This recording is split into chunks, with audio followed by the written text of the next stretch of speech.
Chaque jour, Charles et Carole vous présentent la leçon de l'école du sabbat.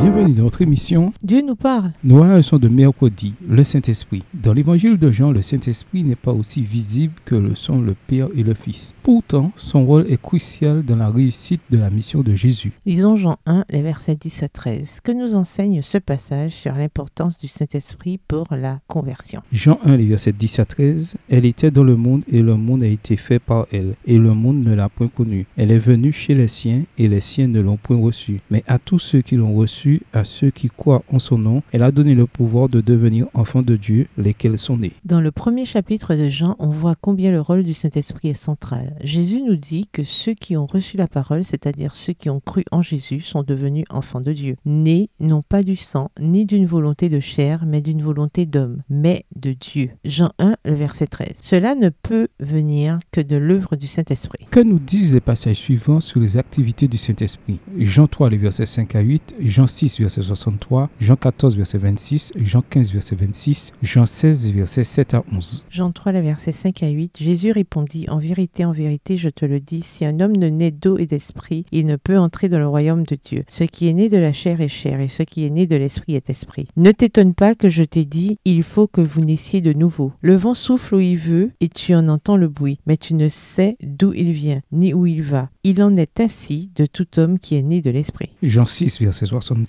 c'est l'esprit qui vivifie, la chair ne sert de rien. Les paroles que je vous ai dites sont esprit et vie. Jean 14, verset 26, mais le Consolateur, l'Esprit Saint, que le Père enverra en mon nom, vous enseignera toutes choses et vous rappellera tout ce que je vous ai dit. Jean 15, verset 26, quand sera venu le Consolateur que je vous enverrai de la part du Père, l'Esprit de vérité qui vient du Père, il rendra témoignage de moi. Jean 16, les versets 7 à 11. Cependant, je vous dis la vérité, il vous est avantageux que je m'en aille, car si je ne m'en vais pas, le Consolateur ne viendra pas vers vous. Mais si je m'en vais, je vous l'enverrai. Et quand il sera venu, il convaincra le monde en ce qui concerne le péché, la justice et le jugement. En ce qui concerne le péché, parce qu'il ne croit pas en moi. La justice, parce que je vais au Père et que vous ne me verrez plus. Le jugement, parce que le prince de ce monde est jugé. En décrivant l'action du Saint-Esprit aux disciples, Jésus cherchait à leur communiquer la joie et l'espérance qui remplissaient son cœur. Il se réjouissait en pensant au puissant secours qu'il allait envoyer à son Église. Le Saint-Esprit était le plus excellent des dons qu'il put solliciter de son Père